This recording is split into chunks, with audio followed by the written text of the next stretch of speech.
You spent countless hours in the garage with your dad. Now investing in that old car and working on it with your son reminds you of him.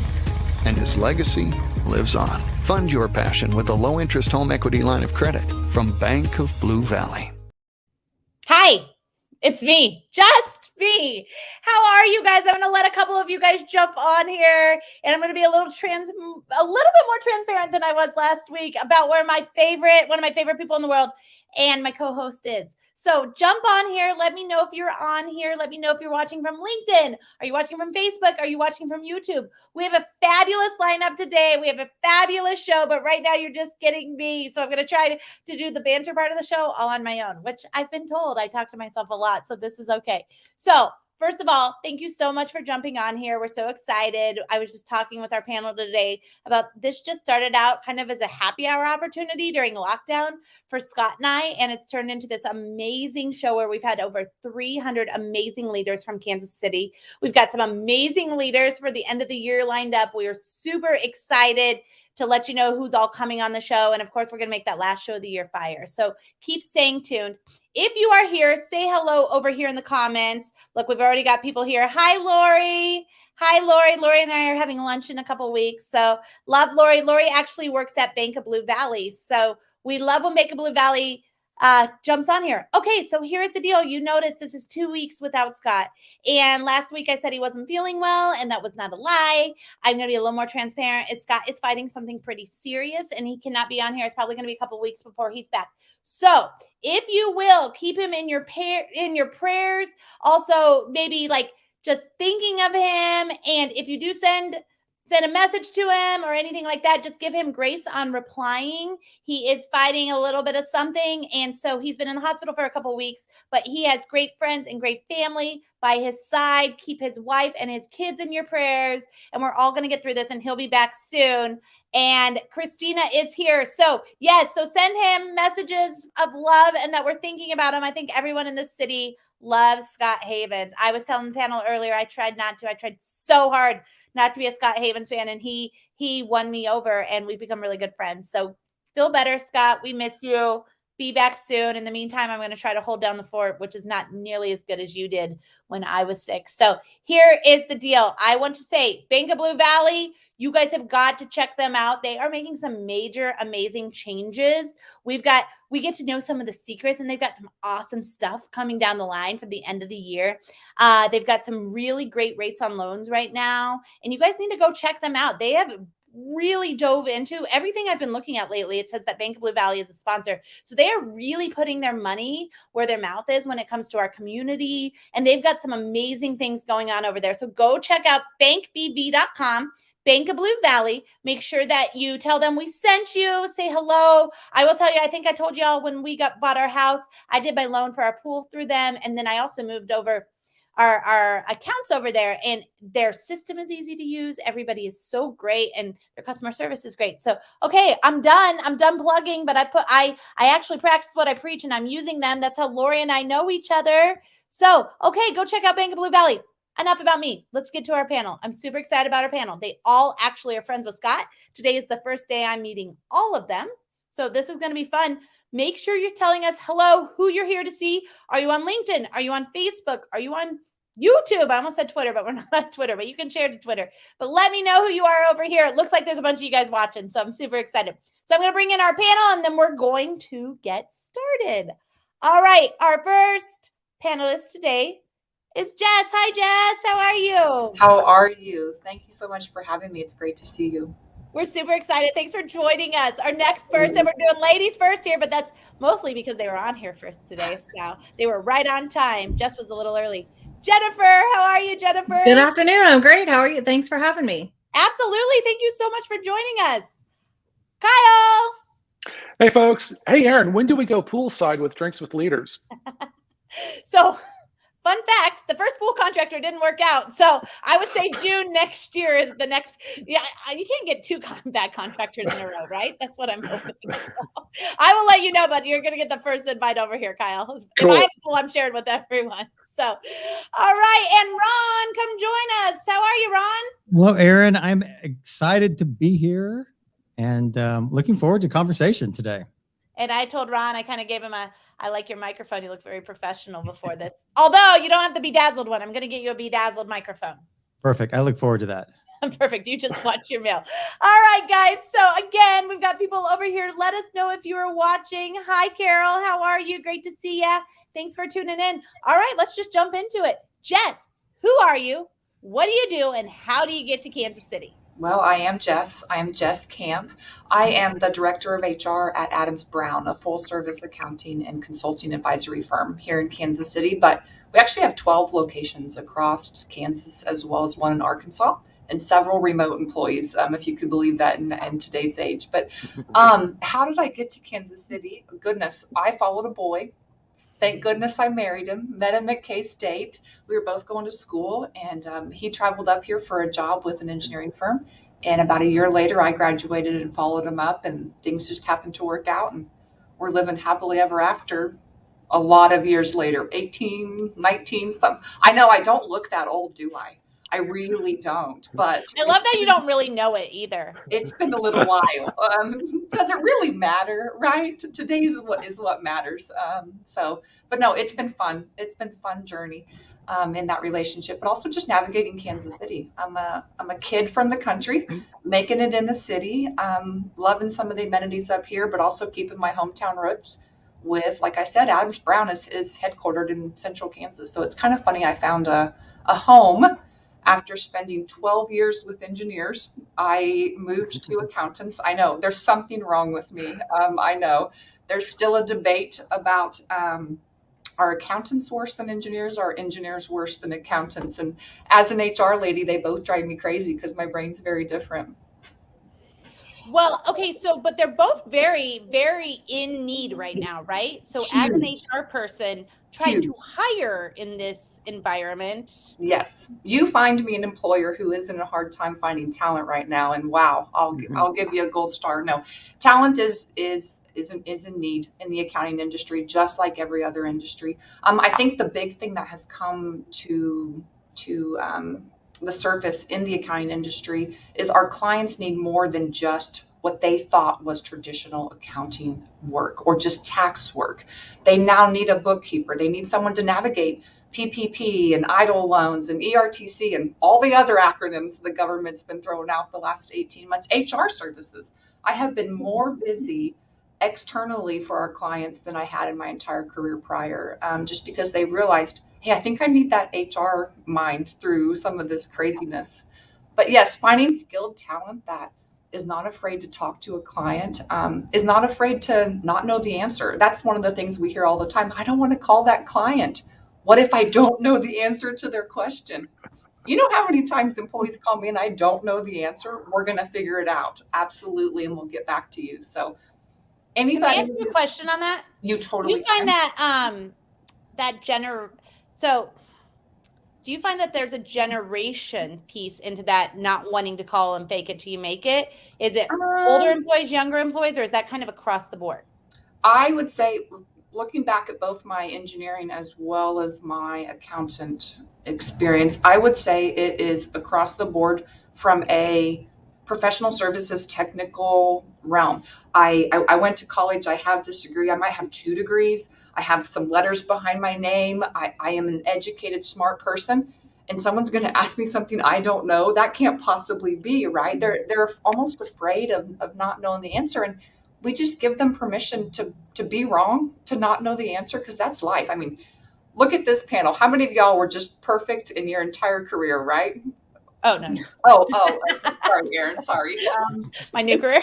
I think they're afraid to fail. They're afraid to not know right off the bat what the client is needing, and we just give them that permission. It's going to happen. It's going to happen a lot. It might happen in 10 years again, 20 years down your career. It's just creating a safe space for these professionals to come and really thrive and learn is what we're about.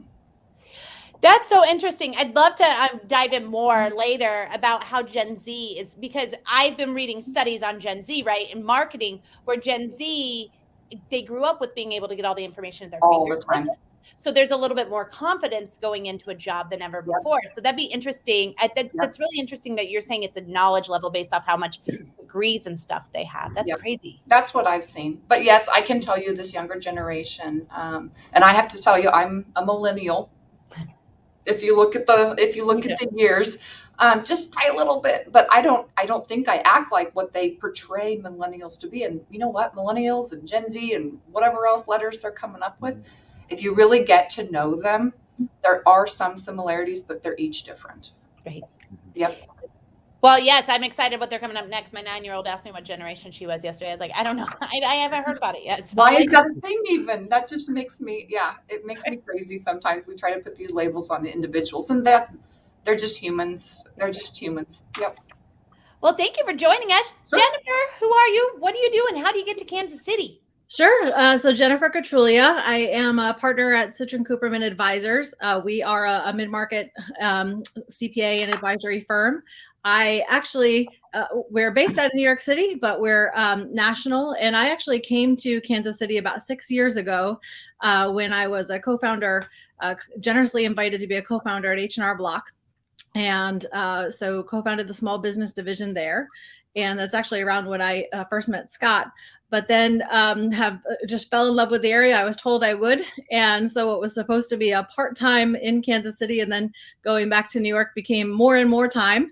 And pretty soon I just found that I loved being here all of the time. So in my, I've known Citrin Cooperman as a firm for about 15 years and have worked with them through some other paths in life. And when I had the chance to join them, a part of my discussions was, I really, really love the Kansas City market. I have a client base there, can certainly make the case for continuing to grow. And certainly we all know the Midwest in general should not be overlooked. So it's been really exciting to have all the support, the friendships, the business relationships grow, and certainly love now we're staffing up in the area. We are very excited to be a part of what's happening here. And so I love that I get to, remote work. I've worked remotely since 2004, but being in Kansas City and being a part of the community here is wonderful. So I am excited to get to meet everybody on the call here today. I think, in terms of recent things happening, pretty excited. Our firm just recently did a transaction with New Mountain Capital. So we are in the private equity world now ourselves. And that's really exciting because we're just seeing the opportunities to, as many people know, over 70% of the accounting profession is retiring right now on top of the hiring shortage. So being able to look at the moves in the merger and acquisition space of other firms, you're kind of either being acquired or looking at opportunities to grow. So we're really in the position where we're able to expand the firm, and to the extent Jess made a lot of great points about finding talent, but being able to offer the opportunities and continue growth. I personally work with a lot of high tech companies, at medical, real estate, and just seeing, we have a robotics department, just seeing how all of that is working and helping to improve businesses is what I love. So it's an exciting time, but certainly very challenging. So when you bring up talent and you bring up mergers, I've heard that there's kind of a trend going on where people are just acquiring companies to acquire their talent right now. Is that what you're seeing as well? Well, that certainly helps. Yes, we have an equal commitment to organic growth and to acquisition. Depends on who you ask and on what day, but certainly both paths. And yes, you're looking for firms that are doing very well, who have great talent and have potential. And that's in, I would say, really much more of the advisory work and in those things that aren't commoditized. So it also depends on what they do, but for sure. I wonder if the mergers and acquisitions is kind of across the board, because I've never gotten more messages in my inbox of people that want to talk about selling my company. I'm like, I don't even have time to do that right now. Are you kidding me? It's a process. Well, thank you for, okay. So I do have one question that's not business related. New York is one of my favorite places in the world, right? And my kids and I have gone there quite a few times, but we're going with friends this time that have never been there. What is the one thing we have to make sure that we see while we're there? We're there the week after Christmas. Well, the week after Christmas, the lights should still be up, the windows should still be decorated. So I don't know if you have done all the touristy things before, but our New York office is right in Rockefeller Center, so that's amazing. I think have you been before? I guess I should be asking. I have. The friends we're taking have not. So I'm like, at this point, I'm like, what's the one thing that I was waiting to see? So I actually am in sort of a little bit upstate New York in the Westchester area, but so when I go into the city, I like to try, there's the couple delis that you must try. There's certainly the horse-drawn carriages, the lights, getting to see Macy's and the other windows in town. So I'd be happy to shoot me a note, or anybody who's headed to New York, and I'd be happy to shoot you some information. It's of the times of year to visit. Although if you're freezing your tail off, it's certainly the most fun time to visit in a lot of ways. Yes, I think it's gorgeous at Christmas, but I was trying to make our agenda, and I was like, what's the one thing that I really wanted to see the first time I came here? So, okay, I'm going to shoot you a message. Yes. All right, Kyle, who are you? Hey. What did you do, and what do you do, and how did you get to Kansas City? So I'm Kyle Danner, and I do some cool things. I get to work with entrepreneurs and business owners, many of them who are family businesses, help them build a better business so they can live a better life. And I do that a couple different ways. I help them implement the Entrepreneurial Operating System, or EOS. And really what it is, it's a set of simple tools and proven concept to help them get more of the right stuff done every week in their business, to get them on that long-term, to achieve that long-term vision for their business.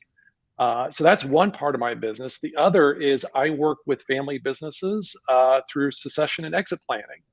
Typically when the family is trying to figure out what is going to the next chapter going to be for the business, or maybe if there's been kind of a crisis or a conflict that's kind of blown up in the family, I will facilitate family meetings. I also coach advisors on how to navigate working with family businesses. And so that's kind of what my day job. I have been in Kansas City all my life. Born, raised. I currently live in the city market. We actually used to be neighbors, Aaron, when you had your office downtown. And so, but I only live a couple miles from my childhood home. So I have very, very deep roots here in Kansas City. I love it. I miss the city market. The city market is amazing. Yeah. Did you pause on us? Oh, there you are. Yeah, I think I did. Yeah. Been down here since 2005. So. Yeah. Okay, so let me ask you this. So when you're working with the families, well, okay, I have two questions for you. But what you said about working with families and when they have the family conflict, that sounds like a whole nightmare in itself, right? That sounds like almost like you're a therapist, right? So what's kind of like, how are you able to navigate those different bloodlines that you just will never necessarily be a part of, but how do you navigate and get them to listen to you? What's your number one tip? My number one tip is, well, two things. Everyone wants to feel safe and everybody wants to be heard. Here's the thing though, is sometimes you have to listen first before they can hear you. So it's always being very much being present and listening to the other party. And we don't want to do that. That's hard to do because especially in a family when maybe we've been hurt by our loved ones, we want to get our side of the story first. And that in those cases, sometimes we have to sit back and listen. And that's so hard. It's the hardest thing we do as human beings. To listen. Is to really listen and Ron knows that as a facilitator. So I think that's the hardest thing. And it's funny you should say about therapy. I left my family's business 10 years ago because it was no longer a fit for the job I had, really outgrew me. They needed a completely different set of skills and I didn't have it. And the only thing that made sense was for me to leave. Went back to school for a degree in counseling. Now, you all can draw whatever conclusion between 17 years in the family's business and going for a degree in counseling. But halfway through, I kind of discovered this area of family business advising, that there is a way that you can have a healthy and happy family and a healthy and happy business. And I realized, and then, as we're talking about mergers and actions, a lot of family businesses, we're in the greatest wealth transfer ever that's happening. And one of the things that's not really being looked at, everybody's looking at the numbers and the business and all that, but no one's always really keeping an eye on the family and making sure they're on the same page, that they're in a good place to ensure a successful transition, whether it's internally to other family members or maybe an outside purchase by a strategic buyer or private equity or something like that. True or false? I hear this all the time. By the time it gets to generation 3, they kind of run it all down anyways. So you said we couldn't cuss, so I won't cuss. I hate that statistic. I absolutely despise that. It's the 30% rule. It's like, only 30% of businesses, family businesses. Well, think about this. What's the success rate of business in general in the United States already? Right. So why is it that we think family businesses need to last for generations? So I think it's not a helpful lens. Yeah. And sometimes a family can exit their business and go on to start other businesses or use the wealth for philanthropy or whatever. Or maybe in that generation, the family business did what it needed to do. Put a roof over everybody's head, pay for college, took care of mom and dad's retirement, and now we're just going to shut it down and go on. And is that a failure? No, it did what it needed to do. So yeah, the whole shirt sleeves to shirt sleeves, whatever myth, or it's nonsense. It's the one thing I hate in the whole succession planning space. That's a great point of view, because that's always, I've always heard the other point of view. Okay, and then I'm coming to you, Ron, but I got to ask this one more question. Kyle, have you watched, and if nobody's watched, or if you haven't watched this, I highly suggest you go watch it. I found it so fascinating. The LuLaRoe documentary on Amazon Prime. That is on my holiday list, along with the whole thing of secession. What a train wreck. Well, a train wreck, and you said not qualified. The family members they brought in to run $150 million brand, you're going to enjoy it. Your therapy mind is going to enjoy it. If you guys haven't watched it, it is just, it makes you wonder why you work so hard sometimes with people like that. Yeah, exactly. Come on, really? Yes, it's a 4-part documentary. I highly suggest you go watch it for some entertainment. Well, look at this. You got all sorts of fans over here. Christina says, hello, Kyle. Excited to see you Christina. here. Conclusions drawn. And Kyle Danner was great for Sage. I would say any family-owned company can benefit from him. So, yes, okay, so first of all, I got to give a shout out to Sage Restoration. They saved me earlier this spring. I called them and they were in and out of my place in 2 hours. Oh, wow. And sadly to say, my sister has been a frequent customer of Sage, and each time they have no idea what's going on with my camera today. But yeah, so if you ever have a crisis, call Sage. They are fantastic people, and they're family owned. They are family owned. Connor and Stephanie have been on the show before. So back-to-back weeks. So pretty fun. Awesome. Okay, Ron, you've been so patient. Who are you? What do you do? And how do you get to Kansas City? Hi, Aaron. Yes, I've been patiently waiting, but these are just fascinating stories. And one of the things I found really fascinating is that the word safe has been mentioned twice in the 3 introductions ahead of me. So we may come back to that. My name is Ron Hill. And first of all, I am a heart-based leader, and I am a conscious capitalist. So I believe in this idea of elevating humanity through business. And I believe that we can be profitable and we can do good. And I think those things don't work unless you're doing both of those. So that's how I would start my introduction. So in this area for almost 25 years, I was the founder and the leader for Redemption Plus. And on our journey, I wanted to start a company that meant more. Because when I worked for other companies, they told me just to leave my personal, we'll call it stuff, at home and just come to work and do my job. And I thought there was something wrong with me because I could never do that. So I wanted to create a company that meant more and help to enrich the lives of other people. So over 24 plus years, there was a lot of struggle to, is this the right thing to do? Is it not? I found purpose. I found this idea of conscious capitalism. And so over a 7-year period, we were able to transform Redemption Plus into a conscious business that was centered around purpose. So during the pandemic, I had the opportunity to sell the business.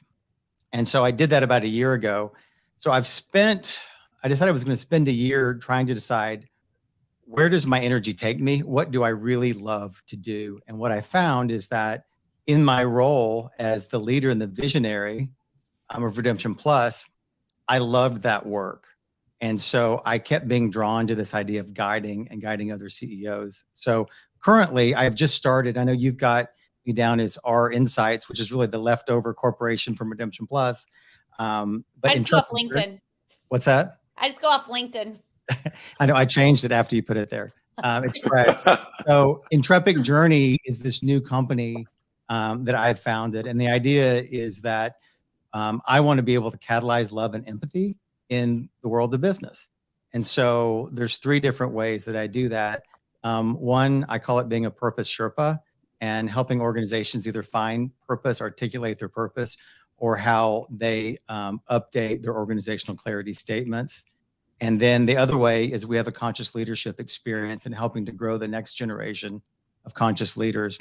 And then the third is doing online facilitation, which just actually happened. I learned that skill to be a better CEO.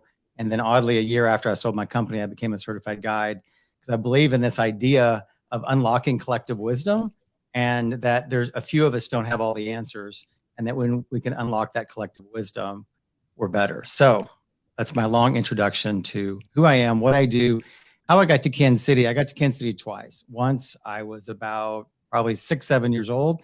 My dad was transferred here.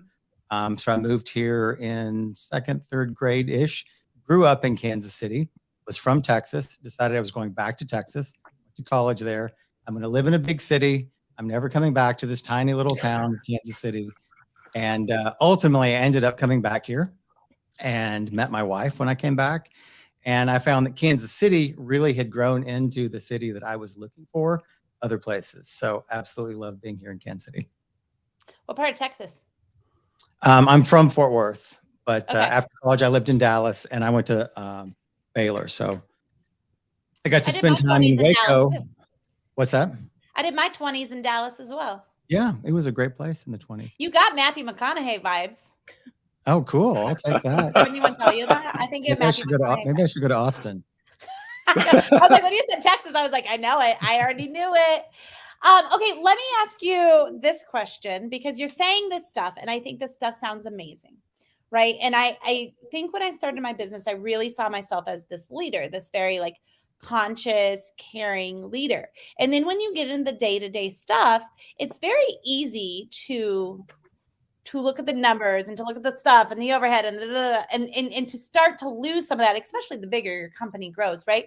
So when you have this conversation with leaders, how open, like at what point in their journey do they figure out how to get back there to where they were when they started, and kind of start to see themselves working with you and really working on this, when a lot of times at the beginning you're so inundated with all the things you didn't know were business things that kind of some of that can fall off? Right. I would say that answer, it varies with leaders. I mean, I've had people that have been in business for 25 years and have come to me and said, you know what, I've just realized that this is just a job for people, and I want to make a difference. I want to make a difference in people's lives, and I want to have meaning. And there's been other people that have started trying to integrate it from the very beginning, but they just didn't really have the process right. And for me, just starting a new business, like I'm trying to do it all around, starting with purpose, because I believe that when you have purpose as a true north, and we can say purpose over profits, which ultimately means you have the opportunity to make money or make more money than you would otherwise. But when you answer questions and say, is this aligned with purpose? Then that's what really makes a difference in the world. And we found as a company, when we had that compass of true north, that there was questions that we struggled over, and that took us a lot of time to answer. And then it became very clear, does this fulfill the purpose or does it not fulfill the purpose? So I think that somehow makes the process part of it easier. And so it makes the decisions easier, which ultimately should help us be able to lift up our people and make more money in the long run. So I know this part of your business is new, but you've been in business for a long time, kind of in this space. So let me see if you have an opinion on this.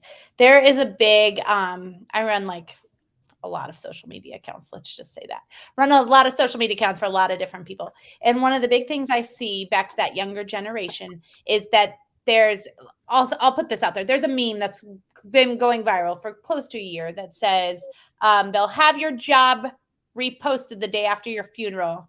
Your friends and family will be the ones that deal with it for years to come. Remember, it's just a job. So there's kind of pushing, it's just a job. Don't give too much. Don't invest too much. At the end of the day, kind of this opposite of the 1950s thought process. Where does the challenge come when we see generations coming up saying it's just a job? I've seen too many people invest everything in their job to be let go, or to that, my job you post the day after. Are we seeing that it's harder to get people more invested, even if we're doing purpose, or you think the purpose is how we get them more invested? What are your thoughts on that? I think purpose is how we get them invested. And I've seen that younger generations are more drawn to purpose.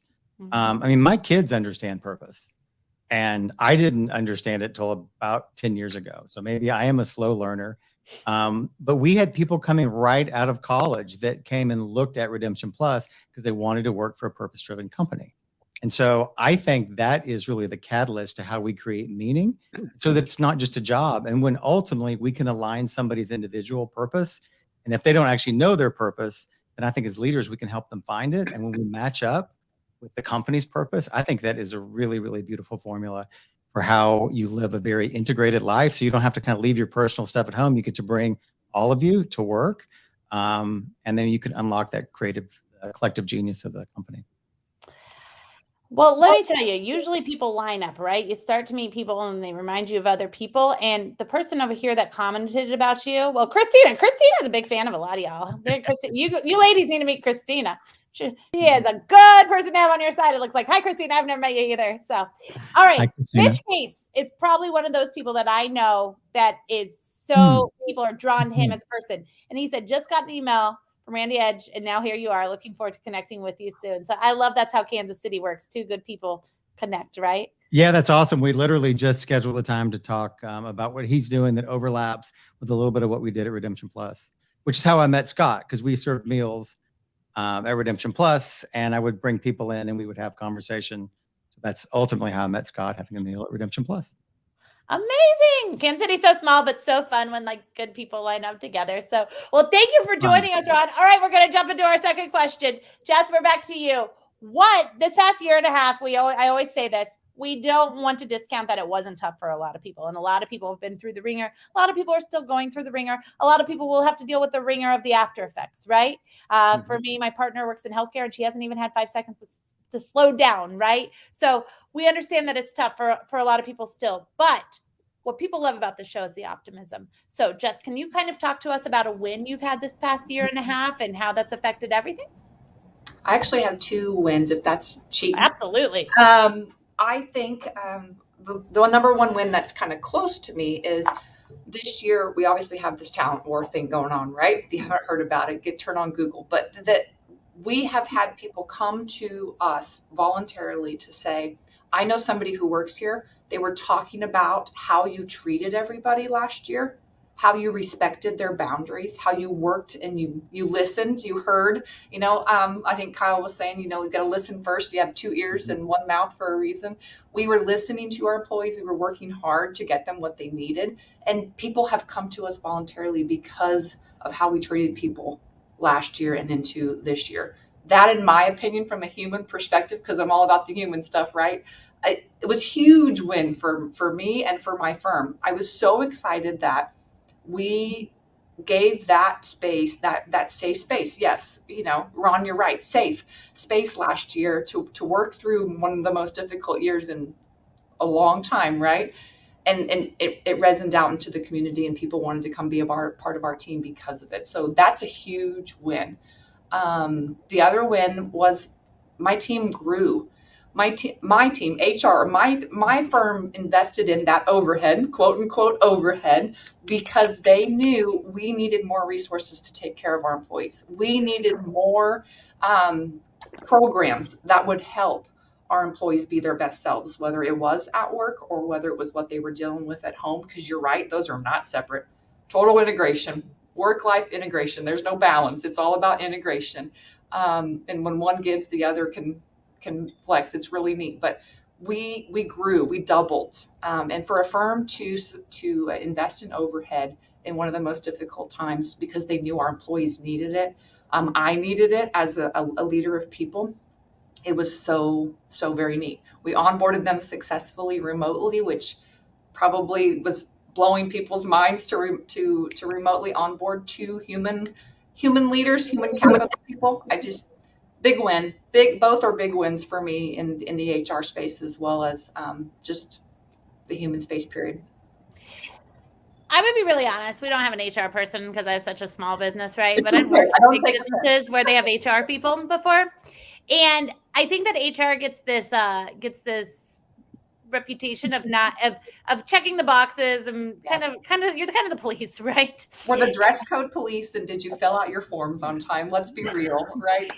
I think it's really inspiring and we've never met before, so this is just like from pre-show and the show. I think it's really inspiring to see an HR person who truly gets excited about like investing in people. And maybe, this is how the show always works. All the same types of people always end up here, even though it's a completely organic thing, right? We send you a link, but it's really exciting to see someone that's so excited to see the growth of people. I am a big people nerd. I'm telling you, I got my accountants over here that are numbers nerds, and I am a big people nerd. I will be the first one to admit it. Anything that lifts others up. I mean, that's why we have an organization, right? We serve our external clients to raise them up and help them with their businesses, whether much like what you guys are talking about, whether it's to be better leaders in their organization, whether it's to transition succession, whether it's because they're getting bought themselves because they're not making it.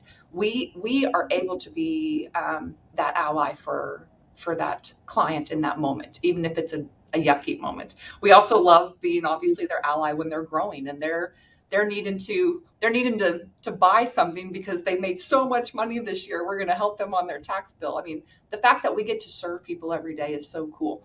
I look at that same thing internally. I come to work every day to serve other people. And while HR has had a tough year, man, our retention rate, our turnover rates, I'm very proud of them, what we have been able to roll out the last 18 months for our employees, the leadership program that we revamped in 2021 of a year of chaos, just like last year. I'm just really proud of what we've been able to give to our employees. That's what fills my bucket. But I think it's why I'm an HR person. It sounds selfish. I come to serve others to fill my own bucket. But if that's what fills my bucket and other people benefit, oh man, win-win. Oh, I like it. I'm not an accountant. I want to come work with you. I'd be the worst hire you ever made. But okay, I was an accounting major in college and I quit. And now I'm working at an accounting firm. So when they ask me to put something in a spreadsheet, I'm like, oh, no. I'm an accounting quitter. Remember that. I do humans. I don't do Excel. You guys, I just started, this is so off topic, but I just started following this Instagram account and it's literally just puns about Excel. And one of them said, everything says social media is bad for our mental health, but nobody talks about Excel in our mental health. And I was like, that's me. They're talking about me. So, well, you're super inspiring to listen to. Jennifer, what has been your biggest win this past year and a half? So I would call first of probably two. I was in 2004. I started a firm that was fully remote and provided outsourced accounting services and advisory for clients across the country. And I worked from home out of necessity at the time. And it took, even the firm I'm with now was very much a brick and mortar. We go to the office every day. We are not leaving our chairs. We couldn't work remotely. It would be too hard. And having that discussion with clients too was always such a battle. And, so when everything kind of locked down, suddenly the phone ringing and the video coming on and saying, hey, now we really need to do this remote thing. How do you make that happen? And so, clients from small businesses up through, some enterprise businesses here were really suddenly receptive to how you make it work. And I think in the upside, being able to work with companies again across all ranges and show how you can do this and also merge in family time and keep that balance and merge in giving back and philanthropy, being able to most of us, I think on this call, certainly it was a difficult period for everyone. For a lot of us, our businesses got busier. And there were also a lot of people who were very, very much in need. So I think, I felt very fortunate that we had that balanced role of being able to work and actually be very successful as a business during that time, but it also drew attention to being able to help those who weren't. So from a business standpoint, it was a boom financially, but also a real wake up call to get an obligation to help others who were in either industries that were suffering and helping the staff, and hoping you played some little part in helping, whether it was fashion companies or restaurants or anything else, keep going. And so a win for us, of course, I mentioned at the start of the call, I jumped the gun a little bit, but was our PE transaction. And really that it was a big thrust forward for us in terms of industry space. But I think for me, it was actually, now having everybody in this remote space with me, it was like, well, welcome. And now it's actually made a lot of things easier as far as being able to grow our staff, being able to, now that we have gone back to live events, merging in some of the remote still and allowing people to join in virtually. I think the win in that is usually if we hold events, whether it's a dinner or I love football watch parties. We always want to align with different charities and be in benefit of someone so that there's a giving side of what we're doing. And so I think all of the changes have actually pushed some of that to the forefront for people and helping to spur those efforts. So I think the win is just being able to get out there in front and also be reminded of all the things that the more you have, the more you have to make sure that you contribute. So how many people did you consult just on getting on Zoom, do you think? Oh my gosh. Dozens in terms of ongoing clients who just retained you to help go remote. Again, some of them being companies that needed to move hundreds or in some cases a few thousand people. And then just the ongoing text messages, hey, how do I? And then getting your family on telehealth. That was the other. Mm-hmm. Yeah. Right. So that was the other red phone hound. Right. I read some facts about telehealth the other day. It's here to stay, right? Like if we all would have looked at a thing going into 2020, there's so many industries that we would have never known we're going to blow up. That being for sure one of them. And I wanted telehealth. I was ready. So again, there's no upside really. If you can find some silver linings in the last couple of years, I was like, oh, it's about time. So. Right. Exactly. I like telehealth too. I just want to get to the point. So I appreciate that.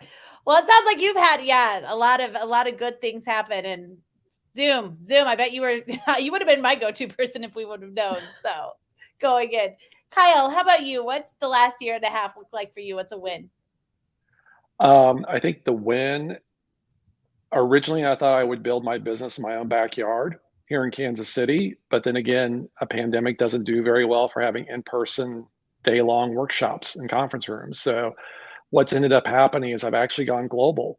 I talk to people in New Zealand, Latin America, Belgium, Canada, around family business issues. And then I also, here in the United States, I work with people in, Las Vegas, Phoenix, Ohio, New Jersey, New York, Florida. And yeah, so my business, I'm usually not always the best networker, somebody to know in Kansas City, because my network's everywhere. But what's been really cool is that I never anticipated in 2020. So that's been, I think, probably the other win is I have a sister in Norfolk, Virginia, who's a college professor, and we've started Zooming 1 or 2 times a week. And so that's done wonders for our relationship. And then my sister lives here, who still runs the family business. The 3 of us Zoom on Sunday mornings. And just so that has done so much wonders for our relationship and staying connected. So that's another huge win. How are you getting clients all over, like globally? How did you pivot from going to, I think I'm going to have Kansas City business, to finding clients globally? Yeah, I'm a member of the Exit Planning Institute. I hold their designation as a certified exit planning advisor, and I'm one of the few people who really focuses on family business. So here's the really great thing about having a master's in counseling. When you walk into a networking event that's just financial advisors, CPAs, CFOs and attorneys, you stick out like a sore thumb. So people remember you. And so just that weird quirk has allowed me to kind of stick out and for people to think of me, as well as I have a really great relationship with the folks at EPI. And they do a really great job of recommending me and referring me to folks. So it's really about continually building those relationships and reinforcing those relationships. I think it's fascinating that you have that master's in counseling, because I do a lot of therapy, and every therapist I've gone to says, no, we need to talk about your life without the business in it. Right. And they never marry that. So I find it fascinating that you've married those two. Yeah. Yeah. I mean, for all of it, we're talking about work, and I mean, our work in the United States, it's still very much part of our identity. What's one of the first questions we ask each other? So tell me, what do you do? Mm-hmm. And you think about an owner who's thinking about retiring. That's one of the first questions I ask them when they tell me, oh, I'm going to retire. It's like, so you're standing in the line at a grocery store and someone asks you 6 months after you sell your business, so tell me, Aaron, what do you do? How are you going to answer that question? And it usually makes them stop and think, and makes them stop. And I'm not a fan of retirement. I'm not a fan of somebody just going off and not doing anything, because I saw what it's done to some family members and how their health declined. And so it's really about helping them find that structure, that purpose, that status, that connection that work gives us. Over here in the comments, they're having a whole conversation. Do you have a sister named Gina? And Christina says, yep. Yes, Gina is your sister. Gina, yeah, she is more than my sister. She's my biggest cheerleader, my mentor, biggest fan. Yeah.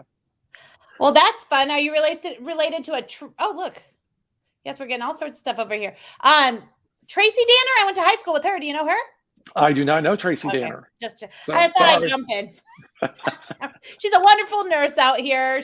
I watch her on Facebook. You know those high school friends you haven't seen since your senior year, but they look like they're doing well. Shout out Tracy. She'll never see this. All right, Ron, what has been your biggest win this past year?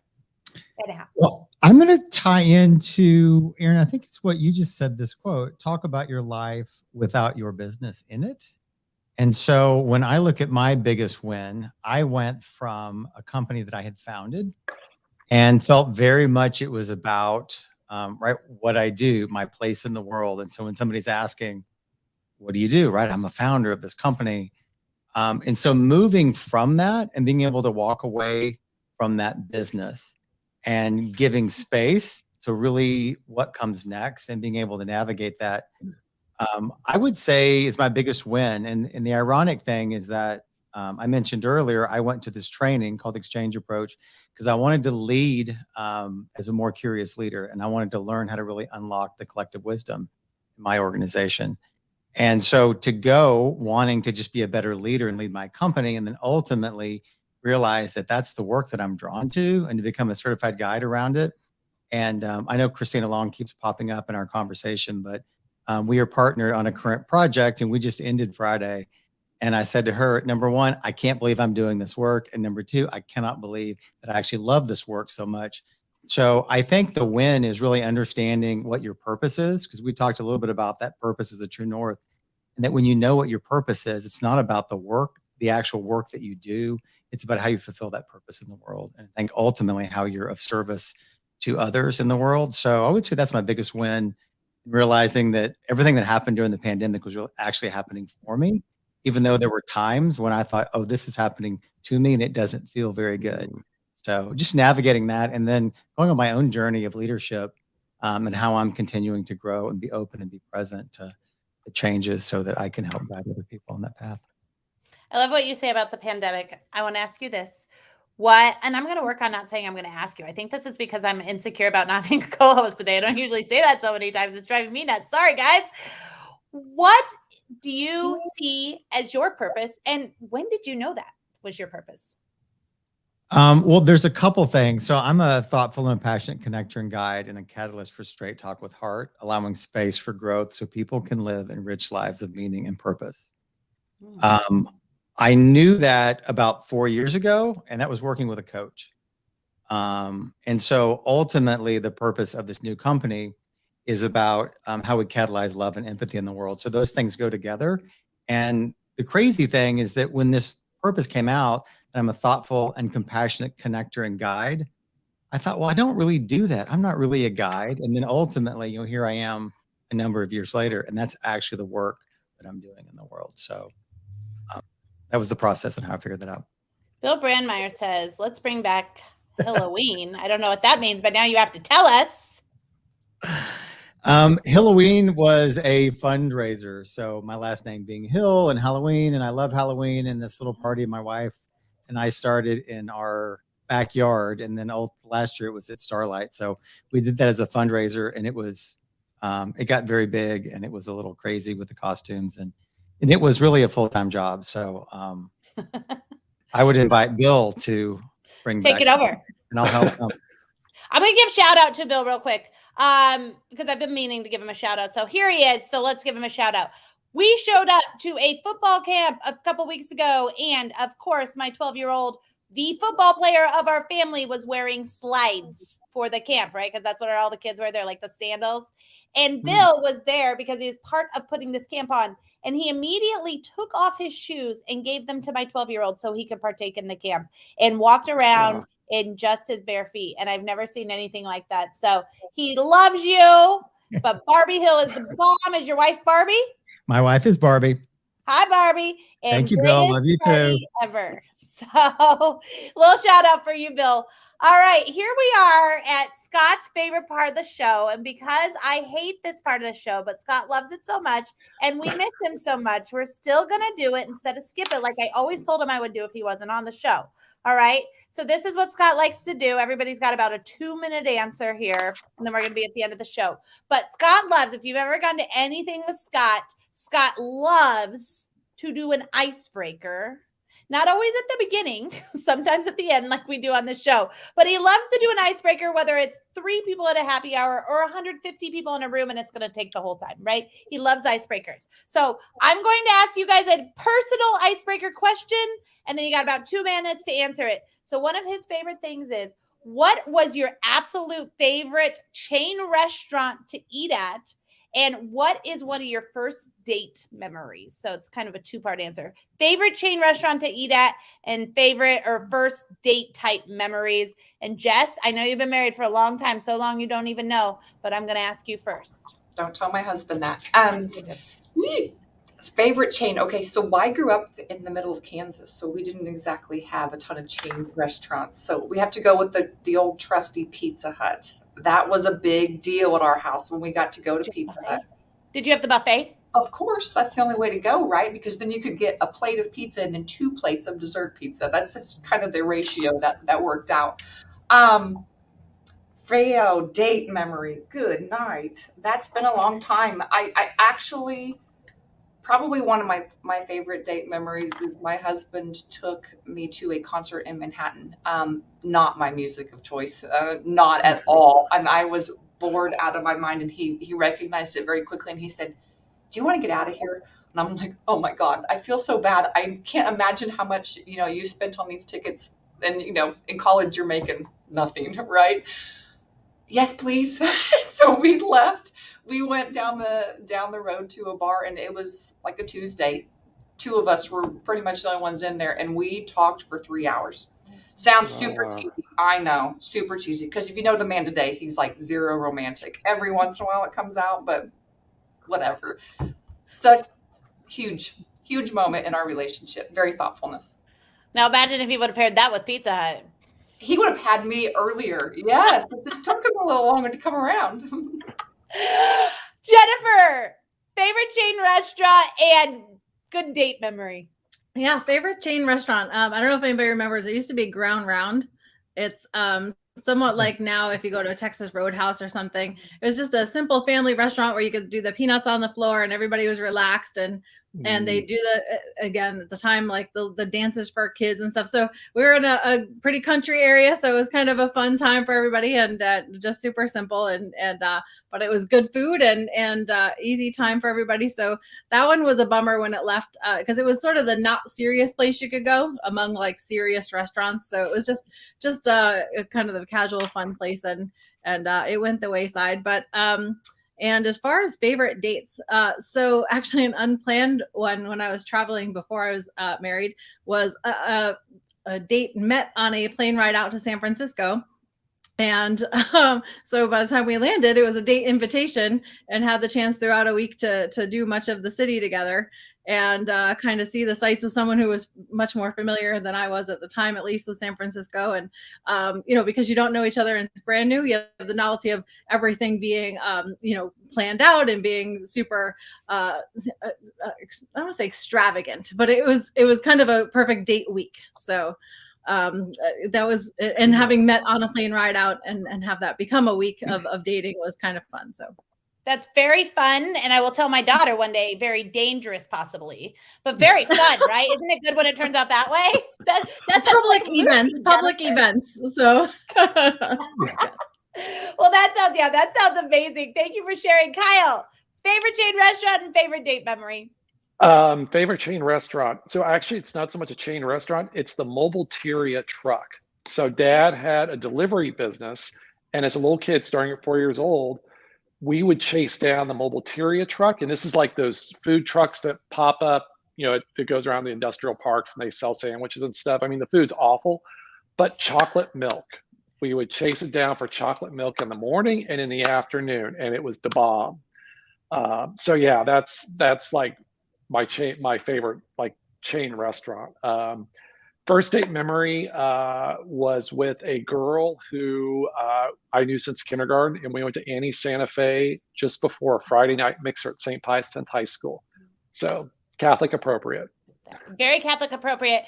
I am on a diet right now that I do not want to be on. And the number one thing of my diet to lose weight, per my friend Haley Walsh, who owns City Gym, is I have to stop drinking chocolate milk every morning.